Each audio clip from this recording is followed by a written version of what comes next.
ਅੱਜ ਜਿਹੜੀ मैं ਤੁਹਾਨੂੰ कहानी सुनान लगा ये गैर सियासी है। अगर ਇਹਦਾ सियासत नाल कोई लिंक बन जाए एंड ते जाके तो तुसा महसूस नहीं करना, जिन्हों ने करना उन्हें आप ही कर लेना। एक शेर ने ना जंगल दे विच बहुत जुल्म करना शुरू कर दिता, बड़ा बेरहम सी। ते तुहानूं पता वे भी जंगल का बादशाह शेर ही हुंदा वे, उन्होंने कोई रोकण वाला भी कोई ना होवे। खीरी सारे जानवरों ने बह के उहदे नाल एक समझौता किया कि हर रोज़ तेरा एक जानवर शिकार बने करेगा तो बाकियां ते तू जुल्म नहीं करना। इस तरह शेर ने उठना, सवेरे एको ही शिकार मारना तो खा लेना, होर किसी ते शाम तक जुल्म ना करना, बाकियां ने सुख का साह लेना तो सुकून की जिंदगी गुजारनी अपनी। इस तरह चलद्या चलद्या एक दिन वारी लूंबड़ी की आ गई। हुण जदों उहदा शिकार होना सी ना, तो उहनूं नाल दा जिहड़ा जंगल सी ना, उहदे बादशाह ने लूंबड़ी नूं आख्या कि फलानी नदी दे कोले नूं लै जी, उहदे तूं दूजे पासे खलोवी, तेरा अक्स वेखेदा, तेरा परछावां वेखेदा शेर, ये तैनूं फड़न वास्ते जदों झपटेदा ना तो उहदे विच डिग पेदा, उहदे चों कदी भी ये बाहर नहीं आ सकदा, यकीनन फिर उत्थे मर जाएगा। लूंबड़ी ने भी इसे तरह ही किया, उत्थे चली गई। जदों शेर उहदे ते झपटन लगा तो उस नदी दे विच डिग पिया। सर्दी सी, पानी बड़ा ठंडा सी, शेर उहदे विच ठर ठर के ही ते मर गया। हुण ना वो जिहड़ा नाल दे जंगल दा जिहड़ा शेर सी ना, उहने लूंबड़ी नूं आख्या सी कि तैनूं बादशाह सी बना देंगे।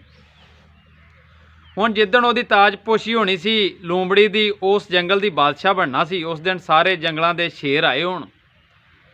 वो जिहड़ा नाल दे जंगल वाला शेर सी ना, उहने वेख्या भी ये जिहड़ा जंगल है वड्डा भी है मेरे जंगल नालों, ते जानवर भी इहदे छड्डे कट्टे ने, तो होवे ना तो मैं कोई अपनी सियासत इहदे च लड़ा जा। जदों लूंबड़ी जिहड़ी सी बादशाह बन गई, उन्हें आख्या तू मैं माड़ी, बाकी जानवर ने तगड़े, मैं 2 बघियाड़ तेनूं दे देना वा, ये तेरी रखवाली करनगे, तेरे ते कोई जानवर हमला ना कर दे, तो इन्हां दा खर्चा तू चुकना मैं सारा, तो एक जानवर कदी कदी मेरे वाल नूं भेज दे भी करी, मैं भी शिकार कर ला करांगा। उन्हें कहा ठीक हो गया जी। लूंबड़ी तो इसे गल च नस्सी फिरदी सी, टीवियां ते खबरां, सोशल मीडिया ते खबरां, हर पासे लूंबड़ी दियां चलदियां हैं भी लूंबड़ी जंगल की बादशाह बन गई है।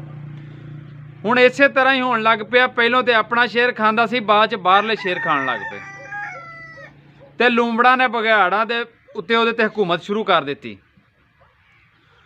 जानवरां दे विच हलचल ही मच गई। उन्हें आख्या पहले वाला भावें जालम सी, शेर सी, लेकिन बाहर दे किसी दी हुकूमत या तुक नहीं सी बनदा साडे ते आण के उदों कोई जोर जमाई करदे निसन फड़दे, चलो वो तो खांदा सी ना। गल यही है भी पहले वाली हुकूमत भावें माड़ी सी, लेकिन ये वे कि बाहरों चोरां डाकुआं दी सानूं रिहा नहीं सी लैनी पैंदी। किसी भी फैसले वास्ते चोर फैसले नहीं सन करदे, बाहरले मुल्क च बह के साडे मुल्क दे विच ही फैसले कीते जांदे सन। तो अगर मैं तुहानूं पहलों आख्या सियासत वाले पासे ना इहनूं लैके जाओ, साडे असीं जिमीदार हाँ, असीं पेंडू हाँ, असीं तुहानूं अपना दुख दसने आ।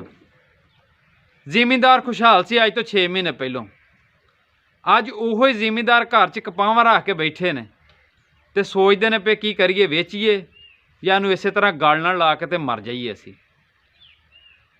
बाकी मैनूं उम्मीद है कि तुसीं कोई समझ गए होवो दे, जिन्हां ने समझना सी, बाकी रब राखा।